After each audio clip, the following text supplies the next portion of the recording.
Yes, we are live now.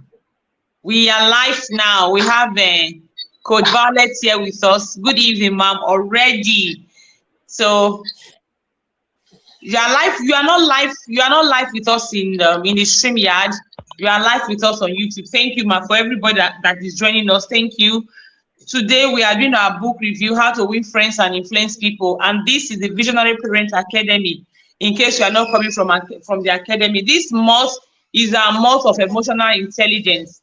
The entire month has been about how to move from reactivity to response for us to be able to pause and think through our actions, because every single time we are shaping our children, the way we respond to them, we are also shaping them. So this month has been about, okay, let's move from reactivity to, I think I've added you, ma. Coach Burabari, I think I've added you, ma.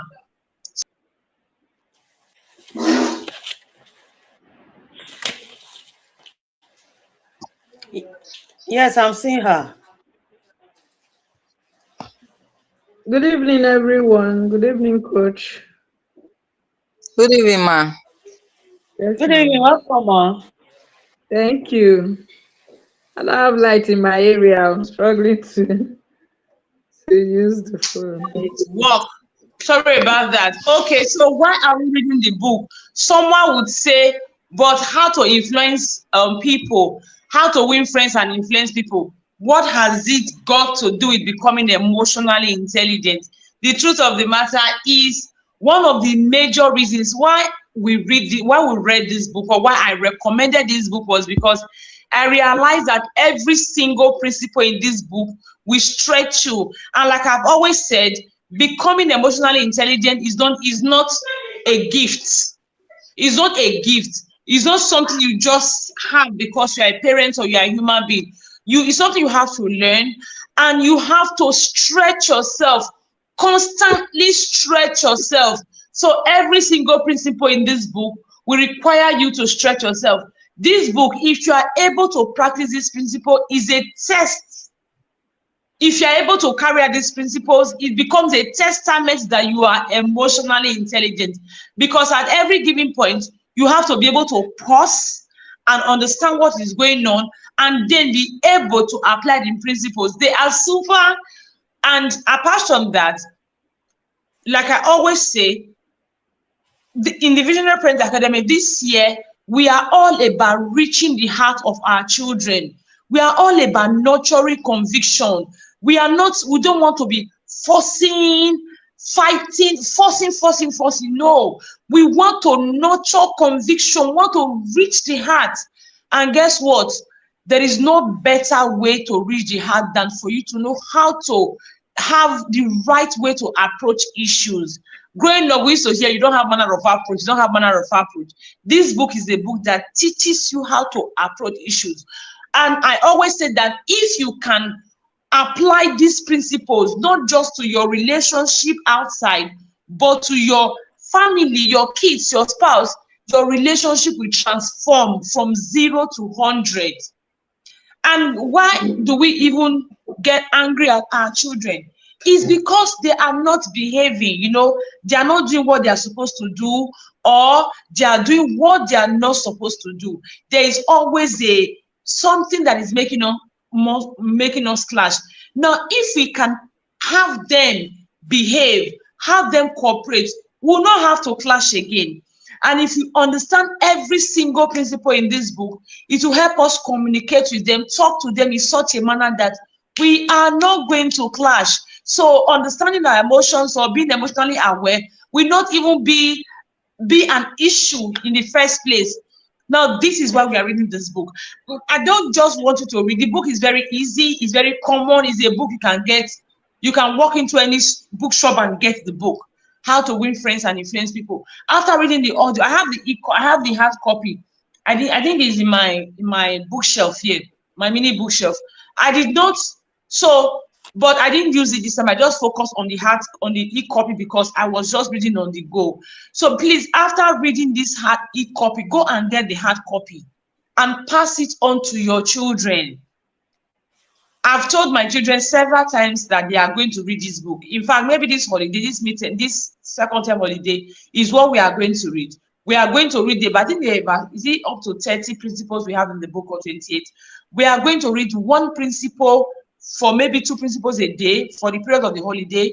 We are going to analyze it. I was telling myself, we analyze it, then we'll now set a goal to practice it for that day, and we'll have an accountability leader, someone who watches us, who tells us, oh, you're not practicing it, you're not practicing it. I said to myself, that is what we are going to do. The book is that powerful. Who is a good book? If we can really read it, if we can follow it, we'll realize that our relationship with people will change. Our relationship with our children will definitely change. So enough of the talking, enough of the introduction. If you're from the Visionary Parents Academy, thank you for making it to class today. I hope you have your writing materials, and I hope you have your water as well and your writing materials. So please write down and ask your questions, make your contributions. Even if you are not on stage with us, make your contributions. It is all for us. We are all here to learn and to grow. So even if you are not on Network.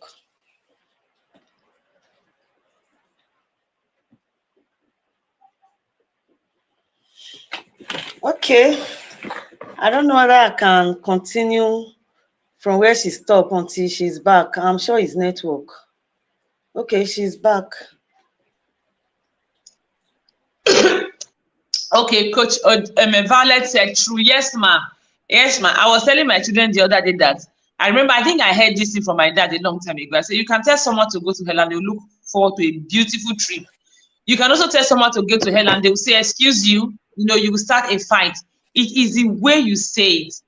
Because my daughter and my son, they are when they bicker, my daughter will say, I was just saying, I just told him this. I said, the way you said it, you said the way you said it is the tone, the body language is such that it is not polite. So you may be saying something you think is polite, but your body language and your tone is not polite. Okay, let's get started. I think we have done enough introduction. Let's get started. The first principle is, Coach Angela, do you have it with you? Yes. Okay, let's go. I do. Okay. So I will just follow your lead, ma'am. Okay. Actually, the book, How to Win Friends and Influence People. I don't know. You can hear me, Abby? You are hearing me? Loud and clear. Sure, you are hearing me. Loud and clear. Okay. The book, How to Win Friends and Influence People by Dale Carnegie, is a very great and a wonderful book, not just only for, like you rightly said, not just only in the corporate world or every circle we find ourselves, but also is also a very good materials in our home. And checking at it, looking at the book very well, we're going to see that it is loaded with principles. Some of the principles are things that we already know while growing up. Now, the book, even though it's been written for a very long time. I think it was written, first published in 1936. That is like 90 years ago. The book is still very much relevant today. Even though some quarters, some persons have contested that what the incidents that were happening then is no longer what is happening now, but they are still the basic things that we need today, presently. And so that book actually started with a story of a robber, forgotten his name now, and how the man was out with his girlfriend, and just he happened to find himself a policeman, and the next thing the policeman talking to him, the next thing was for him to shoot the man. Coming down from the car, he shot the man again, and they were looking for him. And in all, after looking for the man was still sounding as if to say he is harmless. He was just only trying to protect himself. And so the first principle ended, he was trying to say that we should not criticize. He said, don't criticize, condemn, or complain. Now, part of the points I listed down in that chapter 1, is actually broken into 4 parts. Part 1, fundamental techniques in handling people. He said, if you want to gather honey, don't kick over the beehive. Now, I started the story like, say, okay, 2 gunmen, Crowley. The killer described himself in the letter he was writing before he was captured. He said, under my coat is a weary heart, but a kind one that will do nobody any harm. And imagine, this was still the same man that just killed a policeman, and he was describing himself as someone that will never be able to do anybody any harm. Then, in the process of writing the book, the author make reference to some big names we've heard in history, like Lincoln. He made reference to Lincoln was one of them. I think Toserot, what was that other man's name? So many of them that he made reference to. Now he said after Lincoln was taught an invaluable lesson for criticizing James Sheed, he almost never criticized anyone for anything. Now, Lincoln perhaps has learned by bitter experience that sharp criticism and rebuke almost invariably end in futility. So, in all, this principle is teaching us that we should avoid sharp criticism. Nobody wants to be criticized. Nobody wants to be criticized. So, in all, in principle 1, he said, don't criticize, condemn, or complain. I wrote some here. I say why. I wrote some why. He said Thomas Hardy, one of the finest novelists, gave up writing of friction because of criticism. Now, some people can be criticized, and it will get to a point that what they do, some of the things they like to do, because of those criticism, we can just succeed in killing that spirit in that person, and the person may not do that again. Another one, he said, I wrote down another point. He said criticism drove Thomas Chatteron, the English poet, to suicide. Imagine somebody being criticized, and at the end, what happened? The person went and committed suicide. Then, thirdly, said the lesson personally I learned is that instead of condemning people, we should try to understand them by trying to figure out why they do what they do, or why they did what they've done. He said it is far better than criticism, and by so doing, it will breed sympathy, tolerance, and kindness. Now, a lot of people do some things that they do, and we don't know the why behind why they have done such things. So instead of us criticizing them, it is better we try to understand. We try to understand them. We try to figure out why they have told of taking the path that they have done. That is what chapter principle 1 is talking about. Okay. That we should not criticize, condemn, or complain. Yes, we all know how criticism works. There is destructive criticism and there is constructive criticism. However, where we are coming from, we have been programmed. Like I always say, we see everything as misbehavior when it comes to our children. So we are quick to jump in and criticize. They may do all 100 good deeds. We will not see it. Do you blame us? It is where we are coming from. The 100 good deeds, we are not seeing it. The one deed that is not good, it is what we are seeing. We are criticizing. Criticism, destructive ones. She said it drove someone to suicide. It drives people to suicide every single day. Again, we are talking about becoming emotionally intelligent. Before you criticize, pause. It is not an emergency. There is no urgency in it. Yes, we are coming from a place where we have been programmed to, but we can begin to make a difference because we want to reach the heart of our children, want to nurture conviction. We can begin to make a difference. You can point out somebody's error without destroying that person. I just wanted to put that in there. So we need to begin to rewire our brain. This morning during our family talk time, I was reminding our children that our brains are elastic. It is why we have the concept of neuroplasticity. I was telling them that you do how many subjects? You do 16 subjects in school. Yes, you can learn how to speak any language you want to. You can learn how to remember your friends. You can learn how to. That's because the brain has an immense capacity. It is elastic. What we need to do is to begin to rewire our own brain. We can correct people without breaking them. Thank you. Thank you, ma'am. Second principle. Okay, the second principle, which is chapter 2 of the part 1, is that the big secret of dealing with people. Now, from my notes, somebody quoted Dr. Dowa. He said the deepest urge in human nature is the desire to be important. Every one person, we have a desire to be important. If I go to a place now, there is a desire, there is a feeling for me. I should feel important, and as such, I want people to treat me that way. He said the desire for the feeling of importance is chief distinguishing between mankind and animal.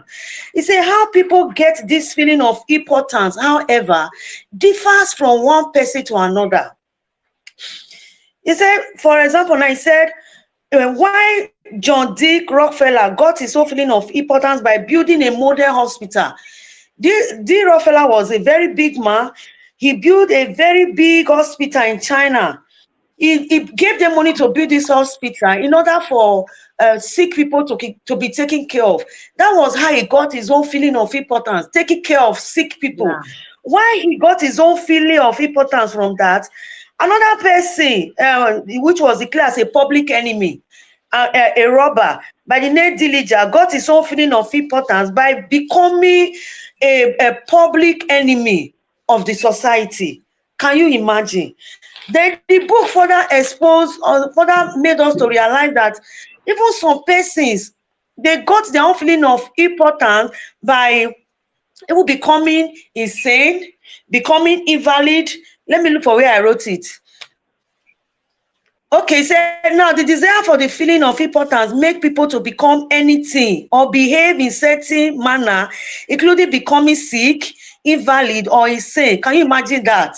Somebody will not become, because he's trying to get attention, he wants to feel important. The person will just decide, okay, I prefer to be sick.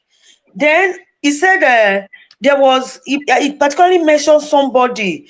The person became, whether he said the husband was not giving her love she desired. It's a woman. And she did have a woman that became mentally ill and was in the psychiatric home. You know, that will say she gave birth every day. Yeah. Yeah, that she said she gave birth every night. Then the doctor that was telling the author said that if he have his way, he would rather prefer that woman remain in that state and for the woman not to come out to this other side of reality because of importance. So you see, each and every one individual, each and every one of us, we have our own feelings of importance. Even if we want to use ourselves as a point of contact, as a point of reference, rather, I will say I get my own feeling of importance because I'm able to reach the heart of children. The heart of the children I'm teaching in the school is my own feeling of importance. By so I'm feeling fulfilled, I'm feeling happy doing it. I get my own feeling of importance when I'm able to teach the teenagers. The same thing with every one of us. We have our areas.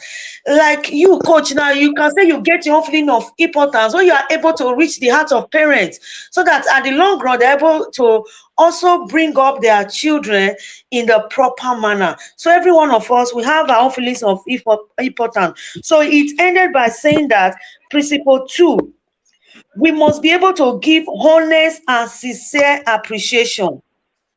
Honest sincere appreciation. Why? Because there is nothing more that pleases our children more than this kind of parental interest and approval. I just noted that the way the thing was touching me. The second one, he said the legal tender that all souls enjoy is sincere appreciation. There is nobody that does Yeah. not like appreciation. There is nobody. No matter what the person does, once you say thank you and you see it coming out from your heart, the person will feel appreciated. And I can say Yeah. for sure that particularly God has helped me to always use that key. Anytime I find myself in my circles, maybe it could be circle of teachers that I work with, or everywhere, before I happen to even lay that complaint, God has helped me. I will first of all appreciate everyone for the role they play.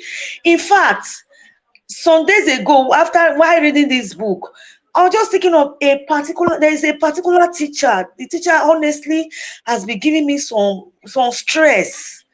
But when I come to look at her own good side, I notice that she does the work very well. She teaches what she's supposed to teach. In fact, she knows the subject. She knows how to take it. But when it comes to some area in terms of some attitude, so because of her, I began to put my toe. I began to document things. At the end of the day, I was just thinking some days ago, I was not actually thanking God for sending that teacher my way. Because the teacher actually made me to wake up to responsibilities, some things I should do. So because of that, I was not even appreciating God for sending that teacher my way. I was not even saying that the next time we have reason to talk, I will even tell her, see, I am grateful you came my way. I will tell her this is what you are doing, and I will sincerely appreciate her. So there is nobody that does not like appreciation. So honest appreciation gets results where criticism and ridicule fail. Honest appreciation. Then always let's try to figure out the other person's good points. And when we are able to figure out the good points and give honest and sincere appreciation, we will see that we'll be able to get more from that person. So these are my points for principle 2. Thank you so much, ma. Let's see how far now. This one right here.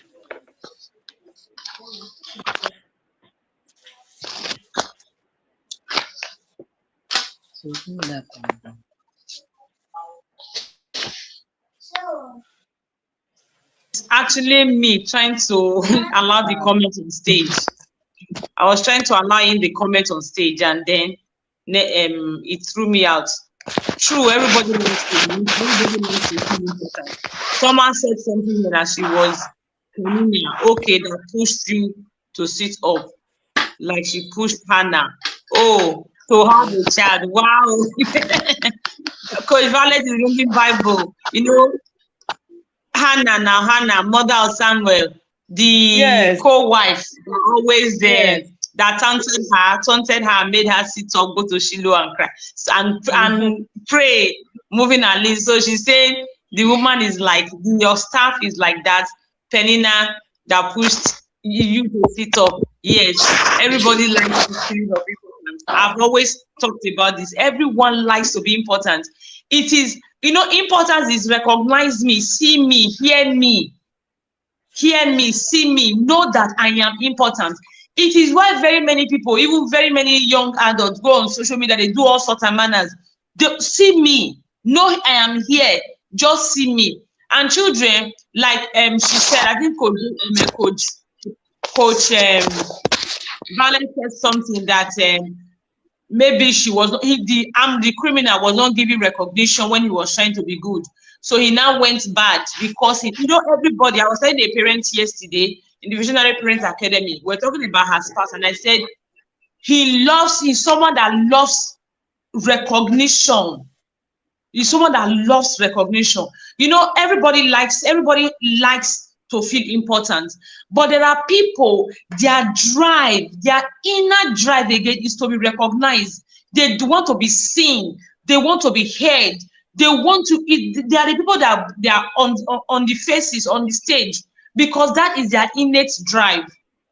So if you hold that back from them, they will now look for any way to bring it up. They say attention is attention for children, and it's not just for children, even for adults. So attention is attention. So if you don't want to notice them, notice the good they are doing, they want to trigger you, at least focus on them. even if it's quarrel, focus on them, because attention is attention.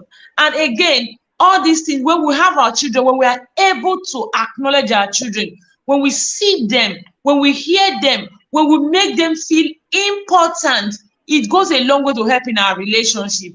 And you see, all the reasons why we clash will be greatly minimized, because one way to get our children to behave is if we are able to influence them. That is, if we are able to build a connection, relationship with them, just like you as an adult, someone who has been there for you, you don't want to, or someone you have a good relationship with, you don't have to disappoint them. The same thing as children. But how do we now make them feel important if we are not able to manage our emotions? Again, this is why managing our emotions is not even negotiable. All through the month, we have been on and on about different strategies, different ways for us to manage our emotions. See the woman that had to go insane just to get a feeling of importance. She had to go insane, having children, because she didn't have, she felt her husband did not notice her enough. She had to go insane, even though the author says, the psychiatrist said he wasn't very sure that was the reason she went insane.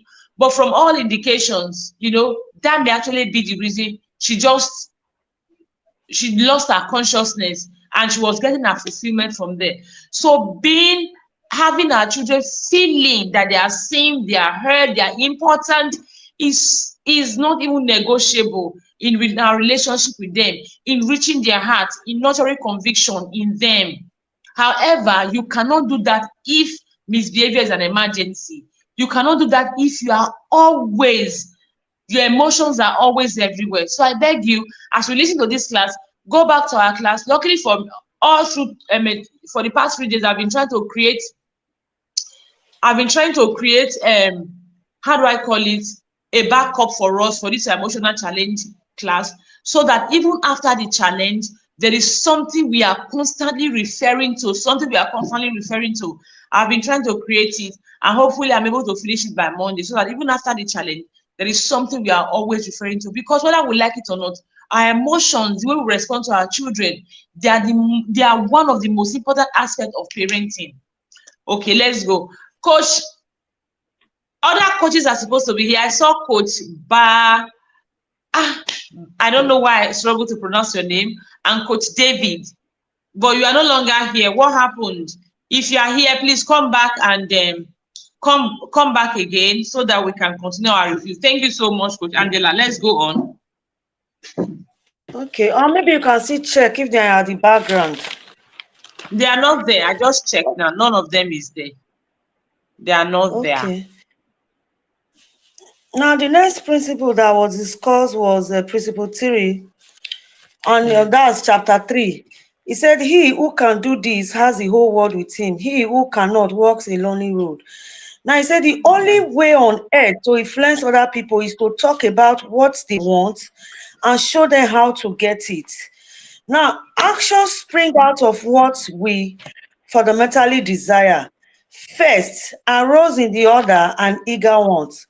Now, he gave an example where of Stan Novak and his son, Tim, who was to start kindergarten. Now, the boy said he was not going to kindergarten, and the father said he would go. So, and the boy was insisting he was not going to that kindergarten. So, what happened? They went and started doing his favorite things, finger painting, and all of that. While they were doing that, and the little boy really wants to be part of it. So they told him, in order for you to know how to paint very well, finger painting, you have to go to kindergarten to learn. And what happened the next day? As the man will come down to the city room, he met the little boy there. So why are you here now? He said he wants to go to kindergarten to go and learn those things. So this principle, he said when you want to persuade someone to do something, before you speak, he said pause and ask yourself, how can I make this person want to do it? So in essence, say that we first of all discover actually what the person needs, and show the person how the person will get it. I think he also illustrated with how he wanted to have a class or session, something like that. And all of a sudden, I've already sent out letters. All of a sudden, discovered that they've increased the amount of the hotel where they were going to use. What happened? He went to see the manager, and first of all, made the manager to realize that he was doing the right thing. After all, as a manager, you want to make all the profits, and it's okay. After saying like that, before he was not able to say, okay, he that is coming to have something like a conference or lecture, look at what you yourself you are going to stand to gain. Without him mentioning that he actually wanted a reduction or that they should not increase the amount. The next day came and they only increased it by only, I think, 50%, or that's lower than, maybe they're supposed to increase it like 300%. And then it was only 50%. So he got what he wanted, even without him saying this is what he wants. So at the end of the day, he said, arouse in the other person an eager want. That is principle 3. That we should arouse in the other person an eager want. Solve that person's problem. That's just the summary of it. In the process of solving the person's problem, you have solved your own challenge. So that's just what that chapter is talking about. It kind of confirms one of the things I've always said. I would say sell the benefits to your children. Sell the benefit to them. That is being diplomatic. Thank you, man. Sell the benefit to them. If you are in a Visionary Parent Academy, you know that I've talked about this over and over again. Especially when you have preteens, teenagers, young children, sell the benefits to them. Let them know that it is not about you. It is for their own sake. It is for their own sake. Yesterday, I was talking to my son. I don't know what happened. He was supposed to do something. He was now like trying to negotiate everything. So I was not telling him that, you see, you are training, you are not doing it for me. So let me tell you what happens. I said, I cannot wait for the day that you will sit down. Maybe you will write a book, or you'll be interviewed, or you'll be telling your story. You will say, my mom used to make me do this thing. I will not like it. But now, Mom, I'm so happy you made me do it. I am super happy. You are the best mom in the world. I'm proud of you. He was not smiling. I said, that is it. Is that what you want? Or is that you want a situation whereby, like that case of the story we read, where maybe, God forbid, you will now be taken to court and you will now say, call my mommy for me. You will bite my ear. Is that what you want? He said, no. So which of them do you want? He said the first one. I said, fantastic. So this is it. This is the process. You are going to say, my mom used to make me do this. I never liked it. So just start writing all the things that you don't like now. Be writing them down so that when that time comes, you have a lot of things to share. What am I trying to say? Sell the benefits to our children. Everything is not fight, it's not quarrel. Because one of the reasons we lose it with our children, especially for parents who have older children, one of the reasons we lose it with them, it is because they are not doing what we want them to do. Now, if we learn to sell the benefits to them, like I was telling the parents yesterday, she was talking about the son coming late, going for sport and coming late. And I said, why do you want him not to come late? It is not just something random, something, you are coming late every day, come early. No. Why? There has to be a reason. And you know what? The reason is always for the child's advantage. However, because we have been programmed to just react, we are not able to pause and look at these things. I say, when you find the reason you don't want him to come late, and you sell it to him in the way he benefits him, is it the reason of, he coming late? Where everybody knows that this place, Nigeria, is not very secure. Coming late, is dark, 8 o'clock, everywhere is dark. You are endangering yourself. Like, that is one thing. Look for stories around people who probably were working late, something happened to them. Look for the story to set. You are going to convince him. You are not forcing him to come early. You are selling to him the benefits of what you actually want him to do. That is it. Arouse in the other person an eager want.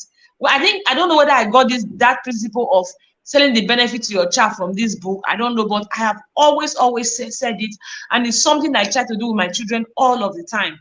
I always sell the benefit to them. It was where I got the concept of self-ownership. Your life, everything is about you. It's not about me, because they need to understand. And unfortunately, we can't achieve this. We can't do this if we do not have control of our emotions, it is why I always say pause before you respond. Pause. You must learn to pause. You must learn to pause and think it through. What is the need for the child? What is the need for me? What is this communicating? What am I feeling?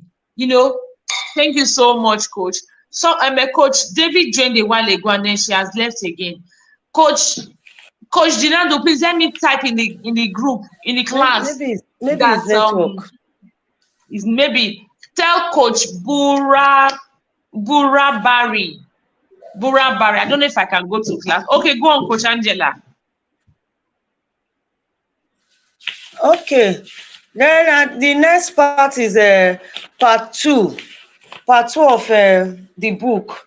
And this part 2 went straight to tell us 6 ways to make people like you. 6 ways. And it broke them down into various chapters and principles. The first one, he said, do this and you will be welcome anywhere. And what is that principle? He said, become genuinely interested in other people. Now, like, because I'm just going to be giving from this point, I actually finished the book, audio reading. I just allow it to read.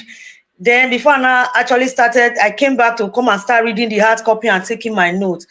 Now, often than not, I'm just going to be giving to be practical here. He said, you have to become genuinely interested in other people. And most times, when one is genuinely interested in people, people know.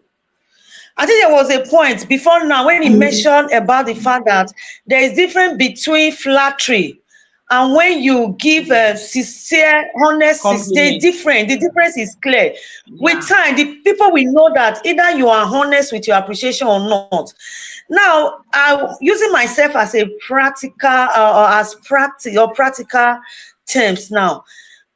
Long before now, when a parent or people just come around, I try to just make my own point clear, But now I just give myself, no matter what the person is trying to say, even if I feel that it does not make sense to me, I'm just genuinely interested, allow the person to flow.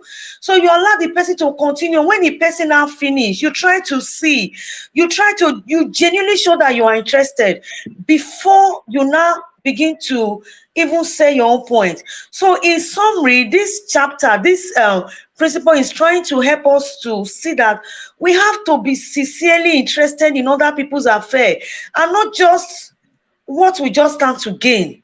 That's just a summary of that chapter. So we should be genuinely interested in other people. Now, bringing it to our children, we should also be, because we have actually been doing emotional intelligence. Although I know I really need to update my notes.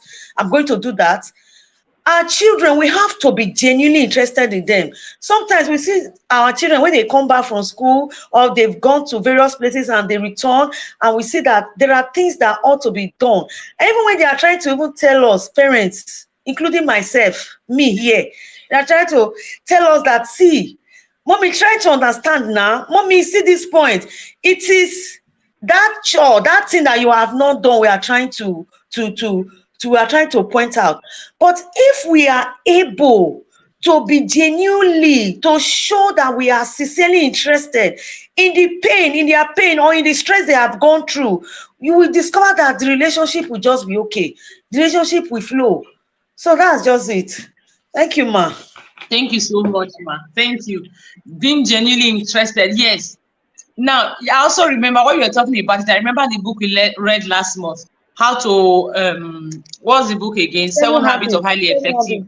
My light is going off. I don't know why the light of my phone is going off. 7 Habits of Highly Effective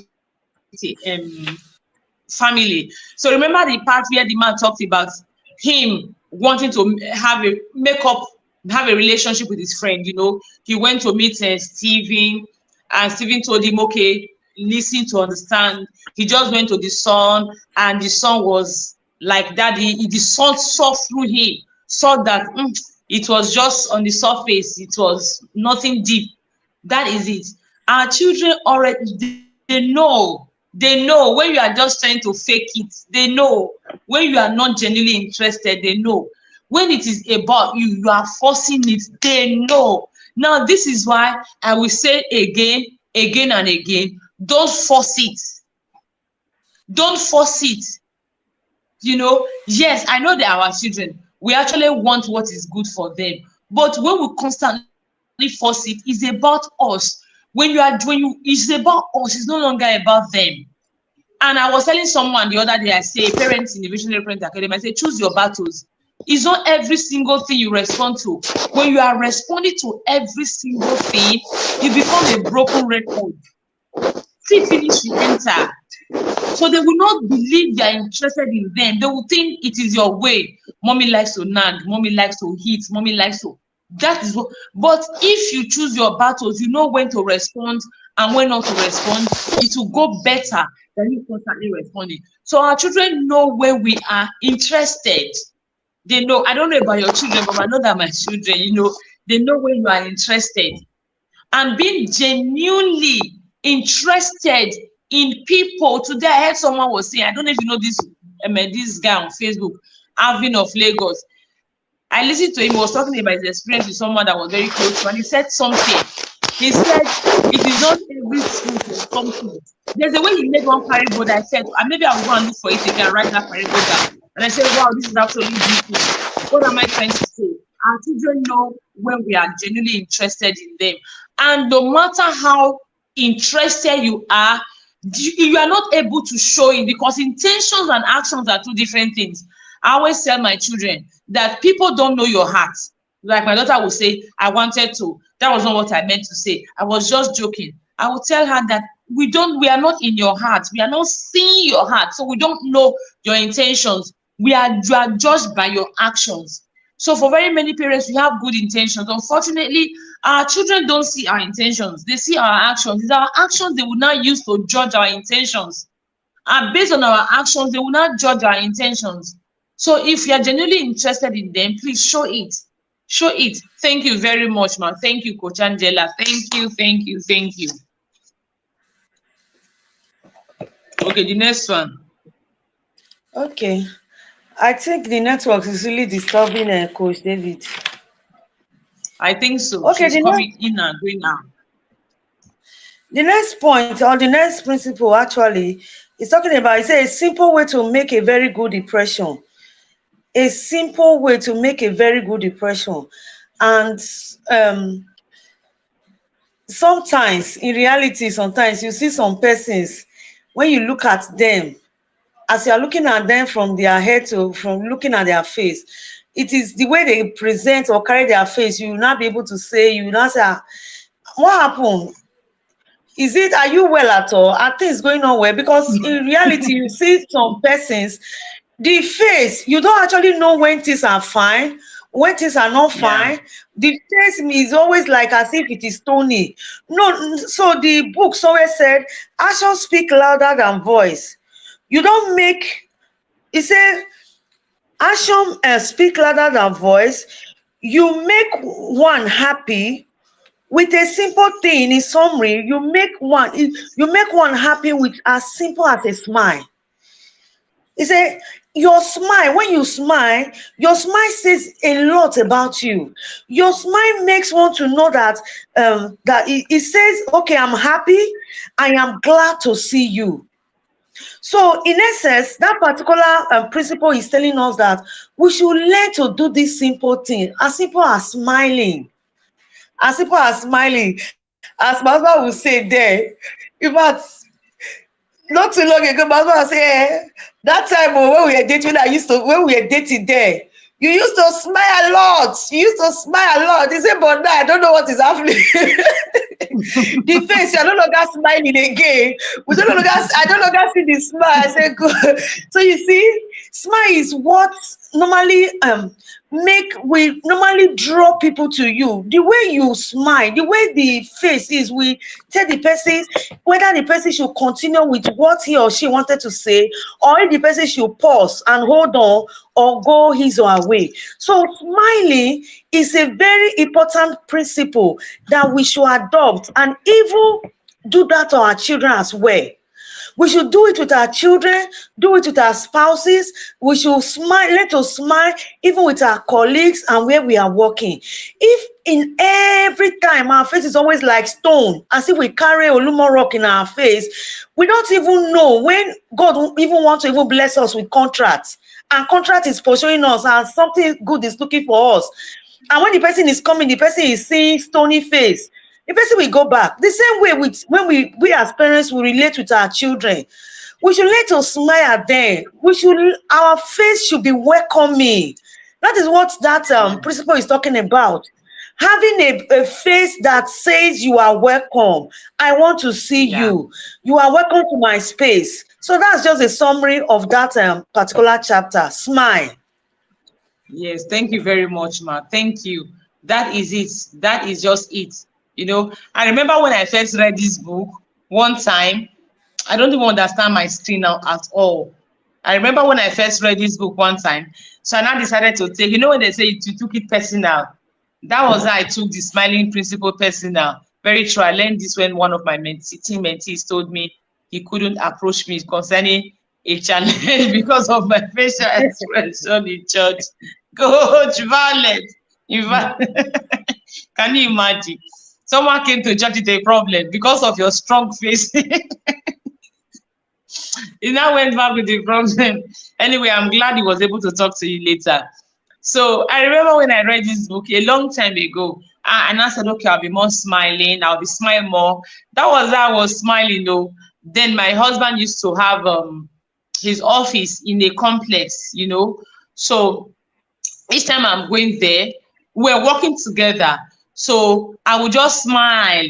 That was how one boy now thought maybe the smile was me telling him that I needed it was a toy boy. He was not sending me messages that were suggestive. I said, can you imagine? That was why I now stopped smiling though. When I now go there, I would now strong my face. I would frown, carry like a straight face. What is that?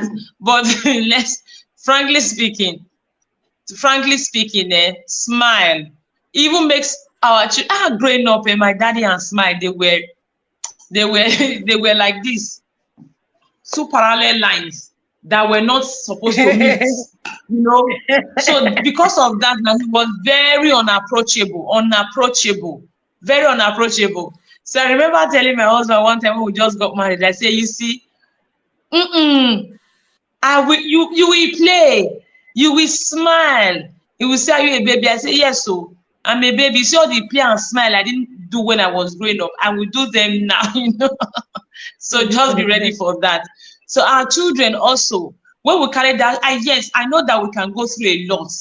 We can have a lot going on with us. How about we are thinking of a lot of things, money, health, family expensive, and all of that, expenses rather, we are thinking about all of that. But one of the things we should remember, like I always say, is parenting is just a short phase. As in raising our children, not parenting, is a short phase. And at the end of the day, we have a long time all by ourselves. So this time we need to make the best of it. Yes, sometimes one of the things I don't ever understand that my parents did I didn't like, and I always tell parents is when they're just coming home, you enter the house, you open the door, the first thing is to nag, the first thing is to complain, the first thing is to come with a negative energy. You know, you meet your children happy, they are playing rough and tumble, you now come with that negative energy that spoils everything. And you know, these things, like when I started having my children, I remember I also was coming in with negative energy. The first time I had my sister-in-law living with me, so she was mature, she could handle everything, and she was quite friendly. So, but when she left, I just realized that I had my husband's niece also living with me. Those ones, they were just something else. So if I come in, like not that they were living, they stayed for a while. So I just told myself, this is not what I want. I don't want to come home with this negative energy. Everywhere is like chaotic. I want to come home with a smile. One of the things I learned to do was then, if I'm coming home, I'll wait in the car, I'll breathe in, breathe out, relax my muscles, remind myself of all the things. I think I've taught this in one of our Becoming Emotionally Intelligent class.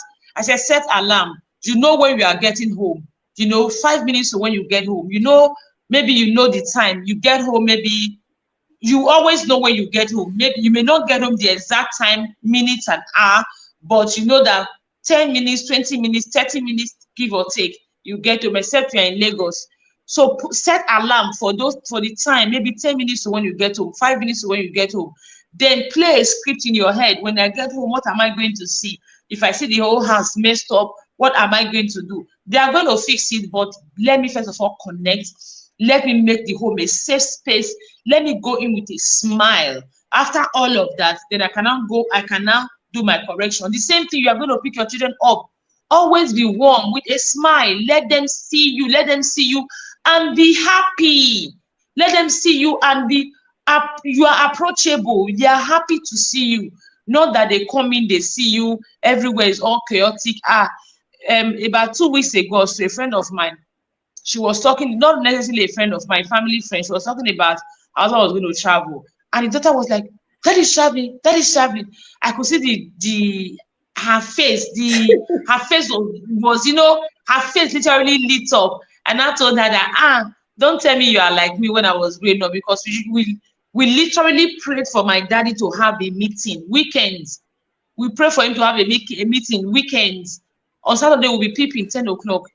Okay, the man never come out. Wait for 10 o'clock. Everybody will be praying. Let him have a meeting. Let him have something. He shall go outside. We don't want that for our children. Thank you so much, Coach. Thank you. Okay, let's go on. Okay. The next point is making reference to. He said, remember that Wait, ma. Somebody said I used to smile well before a woman accused my colleague of using smile face to chase her husband. Oh, Oh my God. So because the woman said that, you now stop smiling. Oh gosh. Go on, Coach. I just read my experience too. it is well. Okay, the next point is talking about, he said, he was talking about name. He said that we should remember that a person's name is the sweetest sound in any language to them. He says so, Yeah. and as such, it is very, very important that we should use the person's name. We should call people by their name, because in every language, whether in English, whether in Urhobo, whether in Igbo, in Hausa, that person's name, that is the sweetest thing to that person. So when you address the person by his name, the person feel happy. Now we have situation whereby sometimes we may not know how to pronounce the person's name. And because you don't know how to pronounce the person's name, we either end up murdering the person's name, calling the name anyhow, or giving the person a nickname. And at the end of the day, the person may not feel happy. I think there were actually a case in the book where it was mentioned how the person's name was long, or kind of. At the end, when the man now later told him that for the fact that he was able to mention his name, the person was happy. Now said that person that called his name, he will be the first person that will pronounce his name and use his name well. I think something like that happened in the book. So you see, calling a person by his name, when you call the person by his name, it makes the person happy, because it is the most important. It is the most important sound of that person. So he said, remember that a person's name is to that person the sweetest and most important sound in any language. Now, when we relate it to our daily lives affair, we should learn to call people by their first name. Although in some parts of our world where we are, when we want to use this principle to relate where we live, or people we relate with in our families, in extended families, there are some families that they don't appreciate you when you call them by their name. For example, in my own family now, in the family I'm married to, I noticed with time, after a few years, that even my own in-laws, they were now angry that I'm calling them by their names. You understand? So they would rather prefer you call them maybe Iya, mommy, Torise, mommy, mommy Kere, like that. They rather prefer. So, but since that was how they wanted it, and I have to be culturally intelligent, I have to follow like that and be calling them. So now in the Western culture or in the secular world, this using somebody's first name may work very well. It may apply. But when I was in the secular world then, there were some persons that naturally I feel they were far older than me. So for me to still call them by their first name was still difficult for me, even though the organization have actually said that we should address everybody by their first name.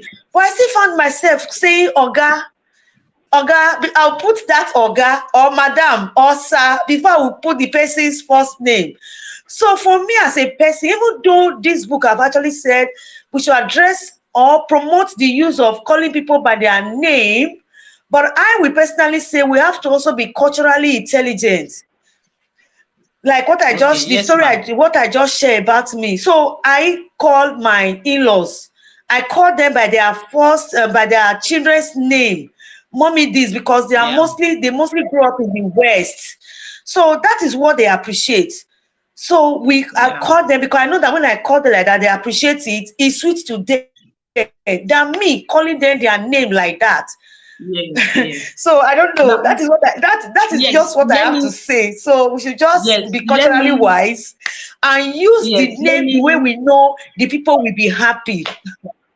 Yes. Let me explain. Let me add to what you have said, ma. You know, like this book was written almost 100 years ago. I'm sure that time the author did not even know that Nigerians, we read books. Let alone if Ngozi Chimamanda Adichie granted an interview a couple of years ago and they were asking her are there libraries in Nigeria. I'm sure years ago the author did not even know that. Maybe he may not even have known there's a country called Nigeria, let alone they read books and all of that. So, you know, the principles are universal, but he may not have written them with our culture in mind. So, however, you know, when we talk about calling people by their names, it's firstly about, you know, when you see someone, you tell somebody, oh, my name is Mrs. Angela Emovon, for example, you tell the person that, and maybe it was just a casual setting. Then you meet the person again, and the person remembers your name. There are people that know you, they remember your name, but you don't know them.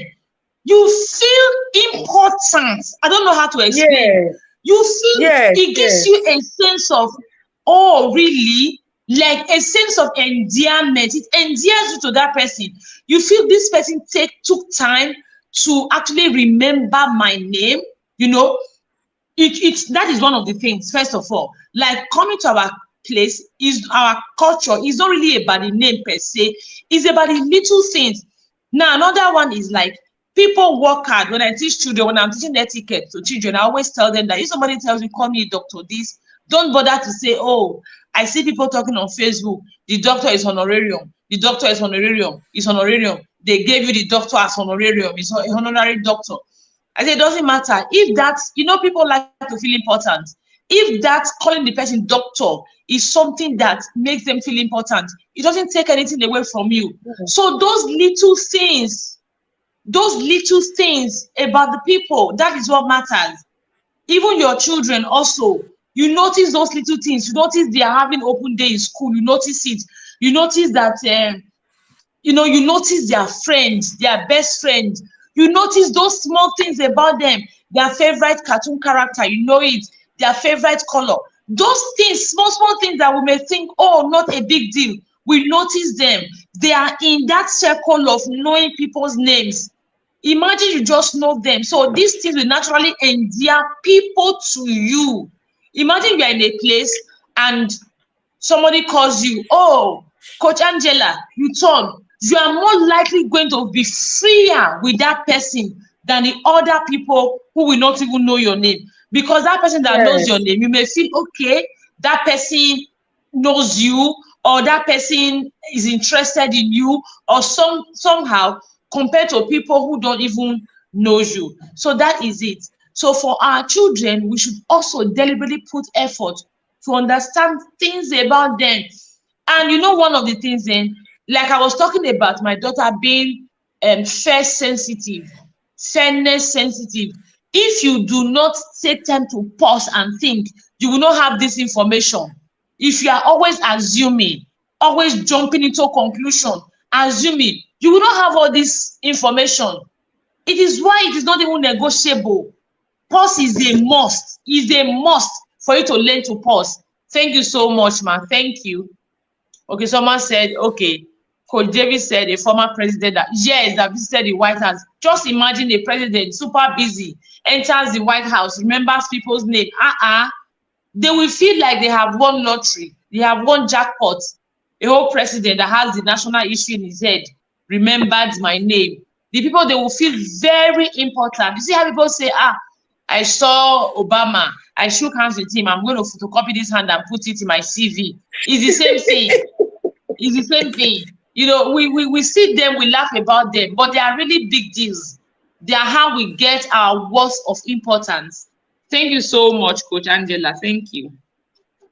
Yes, ma'am. Okay, so the next one is The next one is talking about it's an easy way to become a good conversationalist. conversationally. Yes, a good way to become to converse well with other people is to be a good listener. The person must learn to listen. He said, he said, encourage others to talk about themselves. As a good listener, when you listen, when you are a good listener, it encourages other people to talk about themselves. Now you discover that most people, almost everybody, prefer good listener to good talkers. So and everybody is a good talker, not a good listener. So and almost everybody is a good talker, not a good listener. Now, personally, I discovered that even in my home, as in my marriage, I discovered that most time I'm always doing the talking. I'm talking, and I discovered that my husband was always listening until some time ago, maybe 2 years ago or thereabout, I did one course. We just stumbled on one. We just did one marriage course together like that, and that was where this principle of being a good listener was. First of all, I heard it in details, and so I consciously started teaching myself to practice it, to listen to people. Even when parents come like this, maybe they have come with one complaint, they want to talk about their children, they won't bring in their family, because sometimes even the work is not only about school alone. It's not even about children. It's even some parents will come now, they won't come and be discussing about their whole family affair. I will just listen. It is when I have now finished, I will now say, okay, which part, maybe the little I still know. The one I can still chip in. I'll just tell the person, okay, take it like this. But in all, we all value, we like it when people listen to us, when we are sharing and they listen. Now, the same thing with our children. When our children have issues to discuss with us, you see some of our children, because of our attitude of maybe sometimes we're busy with phone, busy with this, busy with work, office work. We bring office work to the house, school work to the house. The one we did remain in school, you still bring it to the house. Office work, you bring it, and the children are trying to talk, and we're not giving them attention. We're not listening. We're not putting down the phone to look at their direction, to even hear them out. At the end of the day, they just get a bad impression that we are not ready for them. We are not willing to listen. And when we are not showing that we are willing to listen, we lose them. Because at the end of the day, they look for somebody else to come and listen, to talk to. That's why at least I know that in that point, in that area, particularly when I noticed the moment my children were becoming preteen and the rest, no matter what I will feel, because before I just feel that if the thing is not important, I beg, I'm busy, go. But no matter how I feel that the person is talking or my child is talking now to me, I feel that it's not making sense. I just try as much as I can to listen. It is even because I'm listening. Sometimes they'll be telling me what is happening in their school. That's the ones in secondary school. What is happening? This and this. Maybe I'll not pick one. I say, so what happened? What did you not do? So as you are listening to them, You now even discover that there are even some parts they didn't want you to know. They just wanted to share maybe some other thing. But because you have shown attention, and when they are talking, the thing will just slip out of their mouth. And so you're able to ask them further question in that line. And before you know it, they open up. So as parents, when we give our children listening ears, the tendency for them to come back again and even tell us some things that may even be heavy will be there. But if at the beginning we start shutting them down, I beg, I don't have time, come again later, you just discover that when they even have some more important thing, you already have the notion that you will not listen. They will even come to us again. And at the end, by the time we now start hearing some things outside, we will even be surprised. But God will help us. We'll become good listeners more and more in Jesus' name.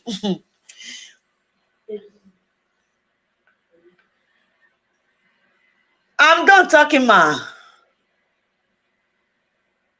Hello? I'll have to be putting it on. Yes, I can hear you. Can you hear me now? Okay, ma. Yes. Yeah. That is, like you were saying, funny enough, everybody likes someone who listens to them. Unfortunately, we don't like to even, we don't want to be the one listening. We want people to listen to us while we talk. Now, if you don't listen to me, all of us want to talk. We all want to talk. That is it. And another thing, like you have said again, that is why we must always create time for our children. We must always create a balance. If whether you work from home, you work from outside, you come home, you must have a balance. You must have time for this. It is what I'm trying to do for the longest time. I'm personally struggling with balancing. Like I talked about the emotional intelligence class, I'm trying to create an after class. I have been doing that for the past 3 days, and I'm not able to even put my laptop down, let alone have time for my children. I will say, okay, let me listen. And they will know, like we said, if you're not interested in them, they will know. If you're not listening, they know you are not listening. They know you are just listening you are listening to respond. You are not listening. So this is why I just told myself, thank God I'm done with the first phase of it. So the second phase of it, I will make sure no matter what, I'm finishing by the time I actually planned. After that time, I'm not doing any work until they go to bed like 8:30. Then I come to the Visionary Parents Academy so that I can have time. So we must learn to listen to our children. Yes, like you said, it's easy for us to think some of the things they are doing there and what they are coming to say is not important. It's easy for them or for us to think like that because really at their level, many things are not important to us. Very many things that are important to them are not important to us. We can't wake up and use our money to buy a toy. That is it. But they buy toys. So those things are not important to us.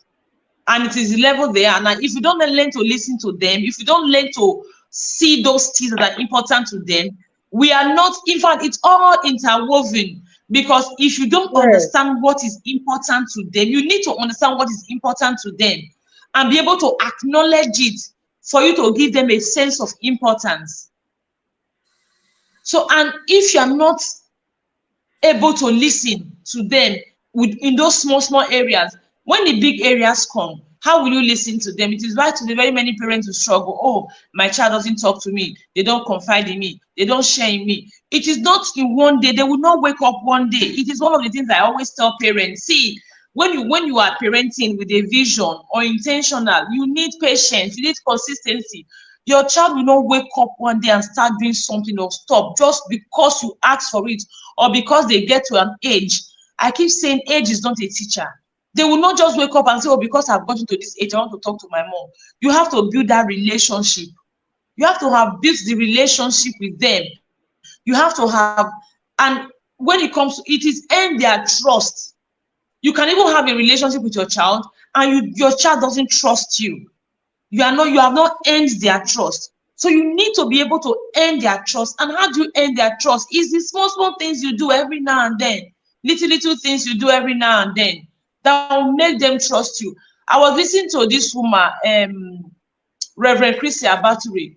She was talking about, she used to flog her children. She said her son was 24. She even slapped her son. Then she now talked about one day, I don't know how old she said her son was this 24 or so? She said her son now called her that, mommy, he has something, he's feeling like a lump in his scroll in his private part. So when the son came back home, she was telling the son, okay, describe it. The son was trying to describe it. She was not getting the picture. That's how the son just put his private, he just put his trousers down. Yeah, see, you know. So she was not the one that was telling her son, I bet where you don't know that you are no longer a baby at 20 something, you know. So that was it. Because even though she was flogging the son or something, she probably was able to earn the son's trust to an extent, earn the son's trust that the son even knew that, okay, I'm feeling this way, let me call mommy. The woman is not a medical doctor, so let me call mom and talk. So he was comfortable telling the mom things to the extent that he told the mom things that happened to the private part. So one of the ways to earn our children's trust is listening. When you listen to someone, you make them feel important. You make them feel important. You know the story now. When the man, he said he went to the woman's, he went to the function. So the woman was asking him about a party. I heard you travel to Africa, you know. So he was trying to tell the woman the story, but he didn't want to tell the woman the story. Just told him, I heard that you travel a lot too. Tell me about it. That was how the woman was telling him all the story of her life. At the end of the day, the woman had told the host of the event that he was a good conversationalist. So he was now wondering, he conversationalist, I mean, he was a good listener.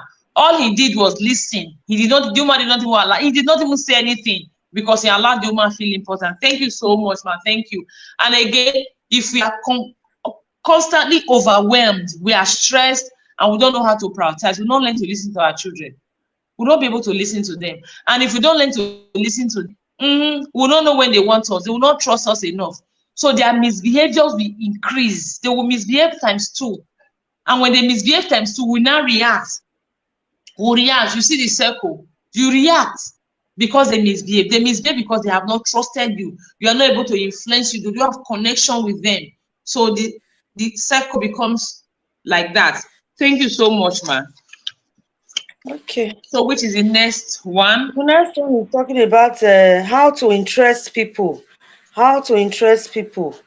Now, when we are talking about how to interest people, it pays off. It pays both parties off at the end of the day. If somebody comes with me now, or a parent come, because that is where I am. That is, so I will always make reference to that.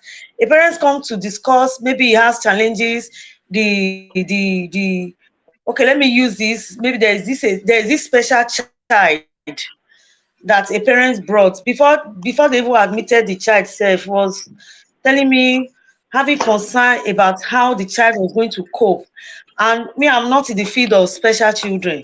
It's just that when they come like that, because you don't even have such facilities for them in my location, you have not seen.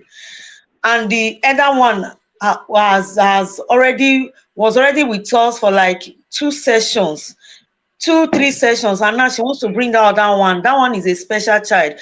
So now I noticed that even before she came, even with myself, I was overwhelmed because I didn't even know how to start. But because of that child, I have to go and start doing some research.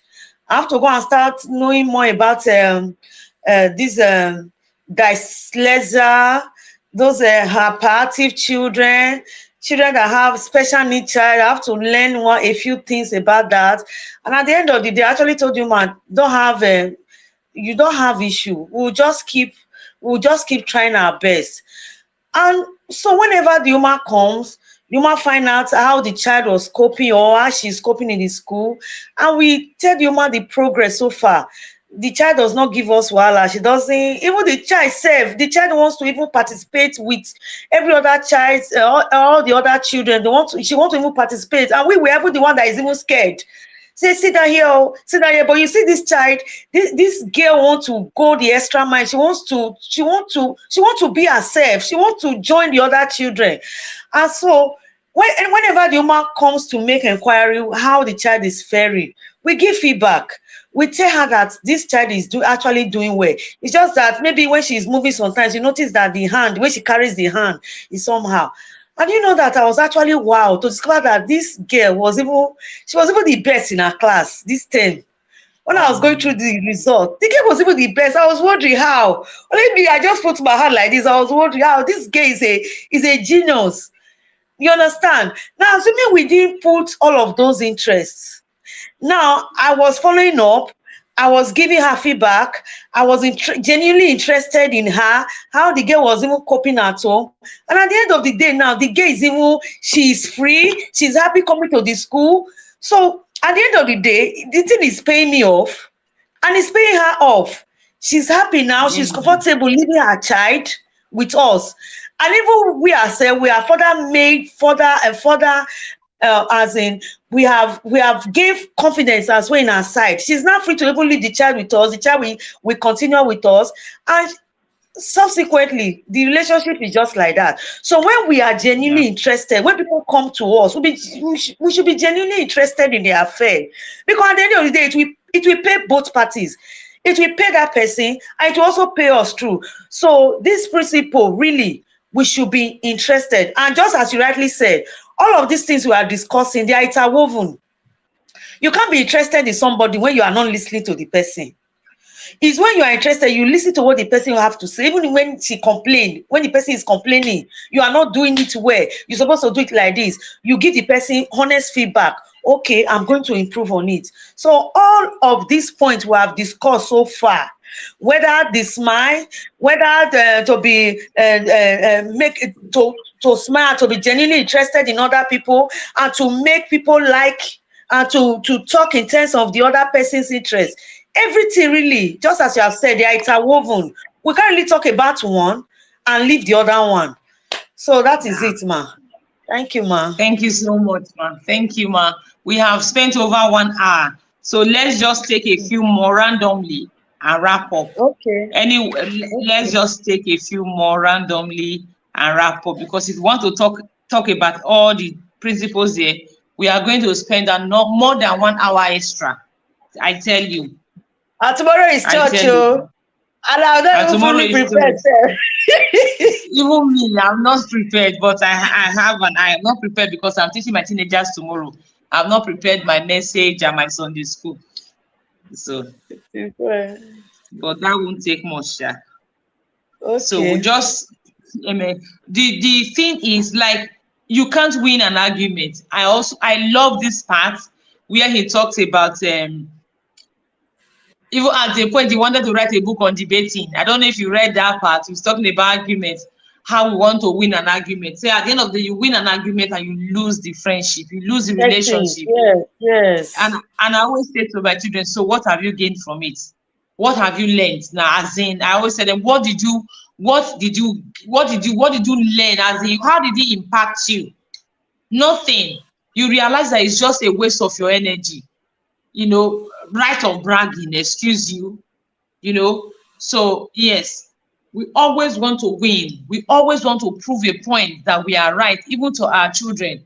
We always want to prove a point. It takes emotional intelligence. So it is why we recommended this book, because it takes emotional intelligence to practice all the principles. What you want to do is, there used to be a list called the refrigerator list on Google. Is all the principles in this book. So the author was saying, or the person that came up with the refrigerator list said, take this list, paste it on your refrigerator. It will remind you every single day. But for a long time, I've not seen the list on Google. Like, I was even looking for it shortly before this class. I said, let me look for it. If I find it, I'll share. I don't know. So you win an argument. At the end of the day, what happens? We do it with our children too. We want to prove a point that we are right. We are right. We are right. It is why very many times we don't know how to apologize. Pride. You cannot be emotionally intelligent and be proud. No. You cannot be emotionally intelligent and be proud. No. Thank you, ma. Go on. Which is your next principle?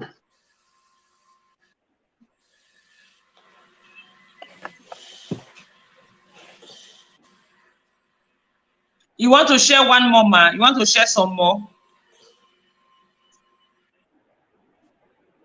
Okay. That's the other one where I was talking about. Although you've already made a point of it, when you say if you are wrong, admit it. Yeah. Now you see very many people. Then, if after some time they discover that the point they were trying to make, they were wrong, or they've acted in a wrong manner. Many people, particularly Africans, we find it difficult. That day I was wrong, I was the one that was wrong. But now once you are wrong, and let's be fast in saying that, in admitting it and moving forward, especially with our children, our families. If you are wrong, you say you are wrong. Now I have a particular I was referring to. I just noticed there was a Cold War. So I had to address it. So I had to call her. What happened? Said that she didn't like, and I said it in the presence of and the moment she said it, I just told her that I am sorry. I said I'm sorry. I didn't mean to do that. It was repaired immediately. The same thing with our children. When we discover that maybe you've already accused a particular child of network. She was talking about when you are wrong, admit it. It is something that is very tough for very many parents. You know, we don't ever admit we are wrong. No.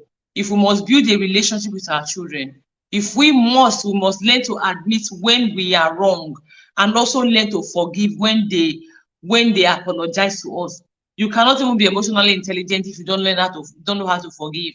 And if you don't know how to admit that you are wrong, you are not always right now. You cannot always be right. Okay, I've talked about that. Which other one again? How to appeal to, formula that, let's go. If you must find faults, fantastic. This is the way to begin. I was talking about this morning in the Visionary Parents Academy. I mentioned constructive criticism and destructive criticism. One of the things we do as individuals is we are quick to see the negative of anything. So when we want to criticize, we just condemn. Very many times we condemn. During Christmas, I had an argument, not an argument now. I had, should I say, a disagreement with one of my siblings. And I was telling her, the issue I have with you is, so my parents were of the opinion that maybe she's older than me. She sent me a message. I did not respond. I just said to them that the thing is, I don't have issues with her. I came, we snapped picture together, we ate together, we did everything. But you see something, she when there's an issue, she's all out to destroy. She's so extremely reckless with her tongue that she destroys. It hurts. Like, she destroys. She will even leave the bone of contention and be, you know, when you and Toma, maybe you disagree over, let me give it an example. Maybe you disagree over money issue. Maybe you say, okay, this money is supposed to be 100,000 naira. The focus should be on money. You should explain, why are you getting more than me? I should explain why. The focus should be, we should treat that money, not you now coming to say, now use curse, insult. You just go away from the bone of contention that at the end of the day, you will not even remember what even led to the issue. So I said, no, that is the issue. You know, that is what very many times we do, even with our children. We are not able to criticize constructively. Instead, we criticize destructively. And according to the author, the best way to this, if you want to criticize a person, first of all, draw their attention to the good side. If I was downstairs, I would have shown you my daughter's drawing that she drew yesterday or so, and she showed my son. And my son just started by saying, the drawing looks like. So I told him, no, that is not how to criticize. You first of all look at it and tell him, and tell her, okay, look at the parts that are good inside. When I was teaching my children, my teenagers in church, in school back then, when we were doing character building, I always tell them that, see, give a compliment to a person. There is always something to compliment a person about. There is always. I remember one of the students asked me, okay, Mrs. Rebo, If you say there's always something to compliment a person about, what about people that are just stark raving mad outside, lunatics outside? What am I supposed to compliment them about? I said, look at them very well. You can see one, maybe the way they are running very fast. That is something. You run very fast. The fact that they go about with bare feet, they are not injured, is something. How are they able to do that? You can look at something about them. There is always something. So, my son, you want to criticize your sister's work, it's okay. However, you start by looking at the good side of it. There is always a good side. Is it the color? Their color combination. Oh, she used this color. It pops out the picture. That is something to commend. Is the way she drew the ears, something to commend. The fact that, oh, there's a story behind the picture. You can even ask her, what were you trying to draw? What was this person doing? You know, you laugh about what the person was doing, the idea behind the picture. That is something to commend before you now say, okay, if you had drawn this or do that, that is how you criticize someone constructively. That was exactly what this book also talked about. The book talked about the staff, not the handwriting, the staff always typing and making mistakes. Gave a lot of examples. That's one of the good things about this book. You have stories you can practically relate, you can relate to. They are here. So when you want to criticize, please, parents, from today, even your spouse, even anyone you want to criticize, we are not saying don't express yourself. Don't say something is bad. We are not saying don't express yourself. I'm not saying don't say something is good when the thing is actually bad. No, that is not what I'm saying. I'm saying is there is always a good side that you need to look out for. Look for that good side. Acknowledge that. Acknowledge the effort. Acknowledge the thoughtfulness. Acknowledge the skills. Acknowledge anything before you now go and show the negative side. And again, as parents, if we are always jumping, our emotions are always high, we will not have time to look at the good side. We just want to condemn. We just want to destroy. We just want to bring down. No. Thank you, Coach, for coming back. I think network threw you out Yes, before. Okay, the other one, the last one I want to talk about before I allow Coach Angela to also talk about her answer, he said, let the other person save face. Who? I said this a lot. Let the other person save face. He talked about one of his colleagues, one of his friends that was arguing with a person. He told the professor now made a quote and attributed the quote to the Bible. Meanwhile, the quote was written by Shakespeare. So the colleague was on and on arguing about how it's not the Bible, how is it Shakespeare. He now had to pinch that colleague that, yes, it's the Bible, says the Bible. When they were leaving, the colleague now, or the friend now asked him, but you know that quote is from Shakespeare, not the Bible. He said, yes, I know. I mean, that person is a professor, someone higher than you. You know, what do you have to gain by making the person feel stupid? Because by the time you prove a point, you end up proving a point. You end up winning the argument, but you will have strained the relationship, which is so true. So, which is so true. Now, this is one of the things I say to parents, that when you go and pick your children from school, the next thing you are starting there, someone tells you about your child, you are starting all the drama. First, save their face, save their dignity, protect their dignity. When they get back, you can apologize on their behalf. When you get back home, then you now treat the issue. And these people are no longer there. Because one, they are feeling guilty about what they have done. Secondly, you are subjecting them to public embarrassment. No. Always think about saving face. And again, you cannot do this if you are not emotionally intelligent. If your emotions are always taking the best of you, the best part of you, you will not be able to, because I'm talking about being able to earn our children's trust. You need to protect their dignity. When you come home, you have enough time. Some parents, they want to show, I am the parent in this relationship. I am the head. My children don't do rubbish. Who cares? People really do not care if you don't know. Thank you so much, ma. I think that's about the last one I'll talk about. So let me leave you to share 2 or more with us, and then we'll wrap up. Okay, ma. Let me just quickly talk about these ones. He said, talk Excuse me. about your own. Okay. He said, talk about your own principle, your own mistake. Talk about your own mistake, which is the principle is talk about your own mistake before criticizing the other person. Now, as humans, we all know that nobody is perfect. People are bound to make mistakes. Even we ourselves, we are not mistake-free.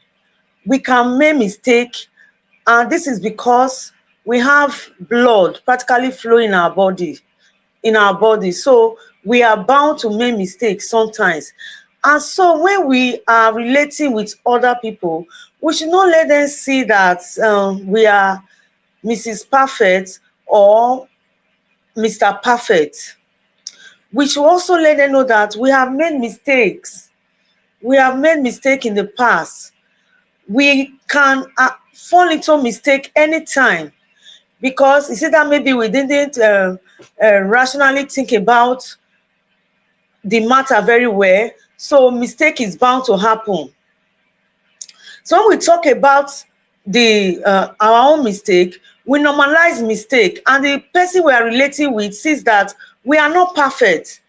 Now, admitting our own faults first makes us relatable and reduces defensiveness in the other person. When we talk about our own mistake, it makes the other person to see that since we too we can make mistake, it makes the person to be able to relate with us and reduces our defensiveness in the other person's eye. Then, when we have finished discussing our own mistake, then before we can point the person's mistake out. And when we do that, it shows that we are not suggesting how the person can improve. And you see that the relationship becomes easy. The relationship between us and the people we are relating with, we begin to flow. We flow with each other. That is it. Then another principle says no one likes to take orders. No one likes to take orders. Rather, the principle says ask questions instead of giving direct orders. Framing directive as question.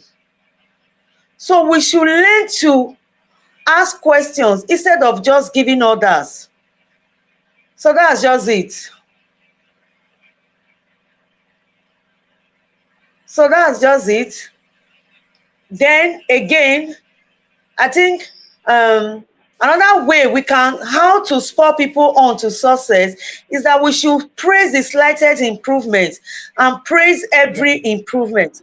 Now he said, be hearty in your approbation and lavish in your praise. Your praise, yes. We should be hearty in your approbation and lavish in your praise.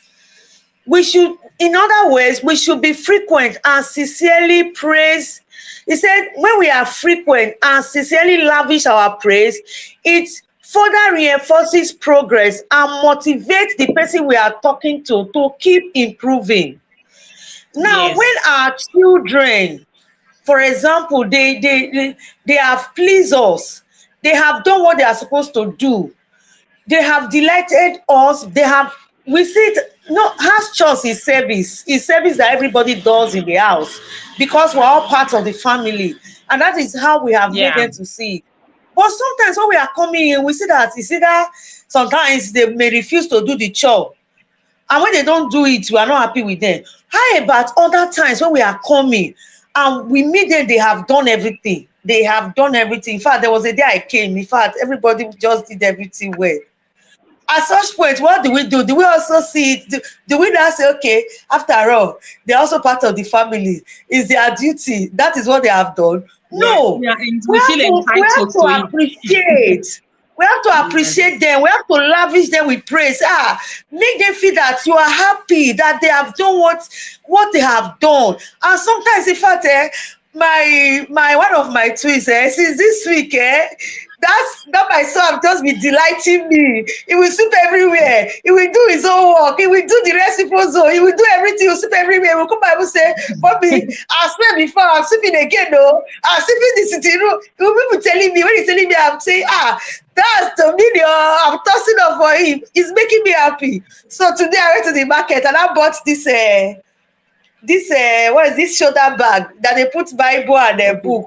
So I said I will give it to him tomorrow when he's going to church. He will wear it. He will put his Bible. He put his book and this. He will put everything. Now the rest of them, now they are saying, they are not seeing it as special. I say because the video stood out this week. So because he has made me happy, so I'm appreciating him as well. I went the extra mile now so that he will keep it up. Next week he will not just only do his own work, he will also do for everybody. So that's it. Let's love his praise. Yes, absolutely. You don't start next week another child will join. So let's see how you can keep it up. Before you know what is happening, everybody has gone. Let's see how you can keep buying. Okay, so here is it.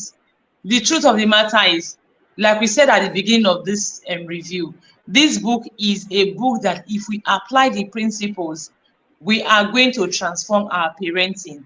However, you cannot apply the principles in your default state, in your state of constant assumption, in your state of constant urgency, in your state of constant authoritarianism. We cannot apply the principles. It is why all through this month we've been talking about managing our emotions. Like I said at the beginning of the class, I always tell my children this, and I said, if I could enter inside you, to help you make empowering decisions, I would gladly. I want the best for you that much. The same thing. Unfortunately, I cannot enter inside you. I can only teach, only guide and direct. The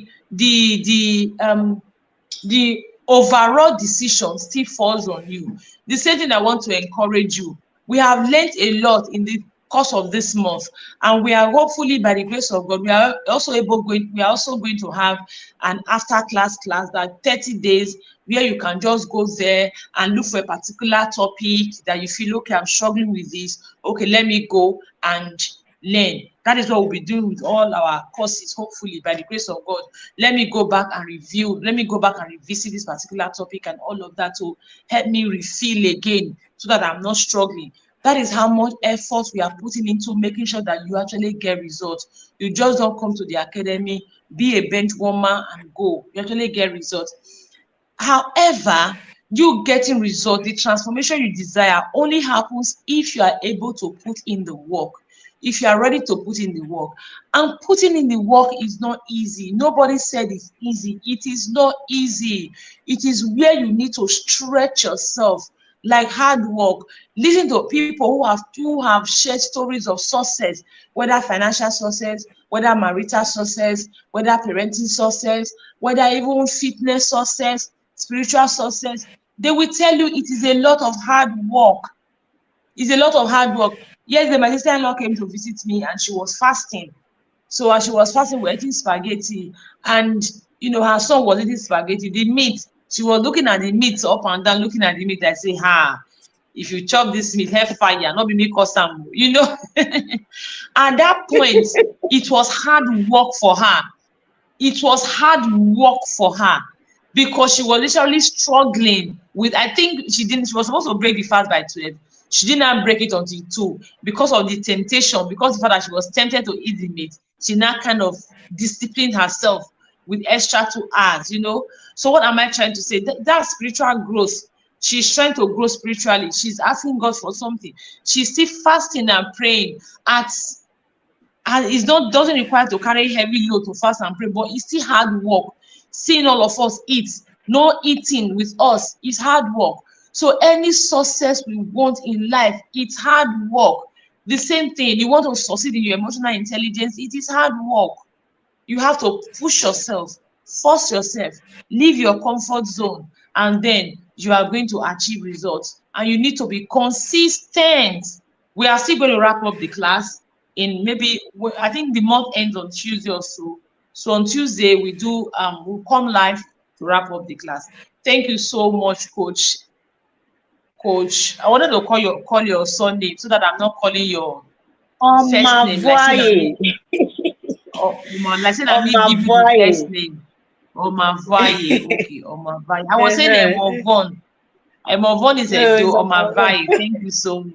Thank you so much, Coach Omavaye. Thank you. God bless you too. Thank you so much, Coach Violet. Thank you, man. Next month we are reviewing with us, Coach Violet. Coach Omavaye will still review with us. In fact, we have pinned her down. She's a review. She review month in, month out. Coach Violet, you will join us to review next month. Thank you so much, man. Thank you. God bless you. God bless you. God bless you. Thank you, man. The children under you, they will go places. They will make you proud. When I tell my teenagers how I want to see them, they will look at me and say, "You are so dramatic." I say, I even told them. I say, "See." So when I see someone will say, "Do you know this lady?" I'll say, "Yes, I know her."